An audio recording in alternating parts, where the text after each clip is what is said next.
করছো তুমি বসে এখানে? ছাগল চড়াচ্ছি বসে। তা তোমার সাথে একটা কথা ছিল তো। কি কথা বলেন? বলছি রে আমার একটা কাকাকে বুঝলে ভূতে পেয়েছে, তা ওঝার কাছে গেলাম, ভূত ছাড়াই দেবো বলে হ্যাঁ। তা আমার কাকাটা তোমার মতো দেখতে, তা এই যখন ধুলা পোড়া দিয়েছে, এই ধুলা পোড়াটা তোমার মাথায় যদি 7 পাক ঘুরে নিয়ে, তাহলে ধরো আমার কাকার কাছ থেকে ভূতটা তোমার কাছে চলে যেতে।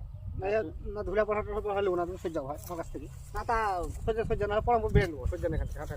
শুনেন কেন, না শুনবো না আমি, আপনি সহ্য না এই চালান তো। 7 পাক দিতে বলে হ্যাঁ, তা ধরেন না না ধরেন এক পাক পড়াবো বের নেবো চালান না হলে। শুনেন কেন, না শুনবো না, বসেন কেন, ওইদিকে পালানো, ওইদিকে পালানো, কথাটা শুনেন কেন, ওইদিকে পালা না বসবো না, ওইদিকে পালানো। বসো কেন, না শুনবো না, শুনো করে ভাই, আমি শুনবো না ভাই। শুনো করে ভাই, না আমি শুনবো না, শুনো করে ভাই, আমি শুনবো না ভাই। এই ভাই শুনো ভাই, ভিডিও বানাচ্ছি ভাই, পালায় না ভিডিও বানাচ্ছি। আমি শুনবো না।